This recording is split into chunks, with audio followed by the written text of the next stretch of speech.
Chapter 3 Searchlight. It's easy to tell when winter's coming in Wyoming. There is snow on everything, the trees, the houses, the roads, the fields, even the people, if they stay outside long enough. It's not dirty snow. It's a clean, soft snow that rests like a blanket over the entire state. The air is clear and crisp, and the rivers are all frozen. It's fun to be outdoors and see the snowflakes float down past the brim of your hat and hear the squeak of the fresh water powder under your boots. Winter in Wyoming can be the most beautiful time of year, if you're ready for it. Little Willie was ready. He had chopped enough wood. They would not be cold. He had stocked enough food. They would not go hungry. He had asked Lester at the general store how much food Grandfather had bought last year. Then he had purchased the same amount. This would be more than enough because Grandfather wasn't eating very much these days. The coming of snow as early as October also meant the coming of school. But little Willie didn't mind. He liked school. However, his teacher, Miss Williams, had told Grandfather once, "As far as I'm concerned, this boy of yours asks too many questions." Grandfather had just laughed and said, "How's he going to learn if he doesn't ask?" Then Grandfather said to little Willie, "If your teacher don't know, you ask me. If I don't know, you ask the library. If the library don't know, then you've really got yourself a good question." Grandfather had taught little Willie a lot. But now little Willie was on his own. Each morning he had to get up and make a fire. Then he would make oatmeal mush for breakfast. He ate it. Searchlight ate it. Grandfather ate it. He would feed Grandfather a spoonful at a time. After breakfast, little Willie would hitch up Searchlight to the sled. It would be an old wooden sled that Grandfather had bought from the Indians. It was so light that little Willie could pick it up with one hand, but it was strong and sturdy. Little Willie rode on the sled standing up, and Searchlight would pull him 5 miles across the snow-covered countryside to the schoolhouse, which was located on the outskirts of town. Searchlight loved the snow. She would wait patiently outside the schoolhouse all day long, and little Willie never missed a chance to run between classes and play with his friends. After school, they would go into town of Jackson and run errands. They would pick up supplies at Lester's general store, or go to the post office, or go to the bank. Little Willie had $50 in a savings account at the bank. Every month Grandfather had deposited the money little Willie had earned for working on the farm. Don't thank me," Grandfather would say. "You earned it. You're a good little worker, and I'm proud of you." Grandfather wanted little Willie to go to college and become educated. All little Willie wanted to do was grow potatoes, but he respected Grandfather enough to do whatever he said. If there were no errands to be run that day, Searchlight would just pull little Willie up and down Main Street. Little Willie loved to look at all the people, especially the city slickers, as Father called them. "Why, they don't know a potato from a peanut," Grandfather said. "Their hands were as pink and soft as a baby's." You couldn't miss the city slickers. They were the ones who looked as if they were running to a wedding. At a little before 6 each day, little Willie would position his sled in front of the old church on Main Street. Today, again, he waited, eyes glued on the big church clock that loomed high overhead. Searchlight waited too, ears perked up, eyes alert, legs slightly bent, ready to go springing forward. Boing! At first stroke of 6, Searchlight lunged forward with such force that little Willie was almost thrown from the sled. Straight down Main Street they went, sled runners barely touching the snow. They were one big blur as they turned right into North Road, and They were almost out of town before the church clock became silent again. "Go, Searchlight, go!" little Willie's voice sang out across the snowy twilight. And did Searchlight go. She had run this race 100 times before. She knew the whereabouts of every fallen tree and hidden gully. This enabled her to travel at tremendous speed, even though it was getting dark and more dangerous. Little Willie sunk into the cold night air, and felt the sting of the wind against his face. It was a race, all right, a race against time, a race against themselves, a race they always won. The small building up ahead was Grandfather's farmhouse. When Searchlight saw it, she seemed to gather up she seemed to gather up every ounce of her remaining strength.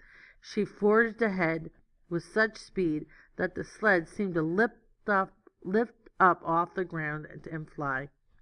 They were so exhausted when they arrived at the house that neither of them noticed the horse tied up outside. Little Willie unhitched Searchlight, and then both of them tumbled over into their backs in the snow and stared up at the moon. Searchlight had her head and one paw on little Willie's chest and was licking the underside of his chin. Little Willie had a hold of Searchlight's ear, and she was grinning. The owner of the horse stood on the front porch and watched them, tapping his foot impatiently. Chapter 4. The Reason. "Get over here!" The voice cut through the air like the twang of a ricocheting bullet. Little Willie had never heard a voice like that before, not on this farm. He couldn't move, but Searchlight sure could. The owner of the voice barely had time to step back into the house and close the door. Searchlight barked and snarled and jumped at the closed door. Then the door opened a crack. The man stood in the opening. He was holding a small derringer and pointing it at Searchlight. His hand was shaking. "Don't shoot!" little Willie yelled as he reached out and touched Searchlight gently on the back. The barking stopped. "Who are you?" "Name's Clifford Snyder, State of Wyoming," the man said with authority. He opened the door a little further. The man was dressed as if he was going to a wedding, a city slicker. He was short, with a small head and a thin, droopy mustache that reminded little Willie of the last time he drank a glass of milk in a hurry. "What do you want?" little Willie asked. "Official business. Can't the old man inside talk?" "No, not regular talk. We have a code. I can show you." As little Willie reached for the door, Clifford Snyder again aimed his gun at Searchlight, who had begun to growl. "Leave that thing outside," he demanded. "She'll be all right if you put your gun away." "No." "Are you afraid of her?" "I'm not afraid." Dogs can always tell when someone's afraid of them. "Just get in this house this minute," Clifford Snyder yelled, and his face turned red. Little Willie left Searchlight outside, but Clifford Snyder wouldn't put the gun away until they were all the way into Grandfather's bedroom. And then he insisted that little Willie shut the door. Grandfather's eyes were wide open and fixed on the ceiling. He looked much older and much more tired than he had this morning. "You're no better than the other folks," Clifford Snyder began, lifting up the long, thin cigar, and blew the smoke toward the ceiling. "And anyway, it's the law. Plain and simple." Little Willie didn't say anything. He was busy combing Grandfather's hair, like he did every day when he got home. When he finished, he held up a mirror so Grandfather could see. "I'm warning you," Clifford Snyder continued. "If you don't pay, we have our ways, and it's all legal, all fair and legal. You're no better than other folks." "Do we owe you some money, Mr. Snyder?" little Willie asked. "Taxes, son, taxes on this farm. Your grandfather there hasn't been paying them." Little Willie was confused. "Taxes?" Grandfather had always paid every bill, and always on time, and little Willie did the same. So what was this about taxes? Grandfather had never mentioned them before. There must be some mistake. "Is it true, little Willie?" asked Grandfather, but Grandfather didn't answer. Apparently he had gotten worse during the day. He didn't move his hand, or even his fingers. "Ask him about the letters," piped up Clifford Snyder. "What letters?" "Every year we send a letter, a tax bill, showing how much you owe." "I've never seen one," insisted little Willie. "Probably threw 'em out." "Are you sure?" began little Willie, and then he remembered the strong box. He removed the boards and lifted away a heavy box up and onto the floor. He opened it and removed the papers. The papers he remembered seeing when he had looked for the money to rent the horse. "Are these the letters?" he asked. Clifford Snyder snatched the letters from little Willie's hand and examined them. "Yep, sure are," he said. "They go back over 10 years." He held up one of the letters. "And this here is the last one we sent." Little Willie looked at the paper. There were so many figures and columns and numbers that he couldn't make sense out of what he was looking at. "How much do we owe you, Mr. Snyder?" "Says it right here, clear as a bell." The short man jabbed his short finger at the bottom of the page. Little Willie's eyes popped open. $500? We owe you $500?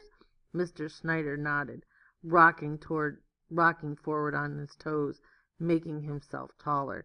"And if you don't pay," he said, "I figure this here farm will just about be worth—" "You can't take our farm away!" little Willie screamed, and Searchlight began barking outside.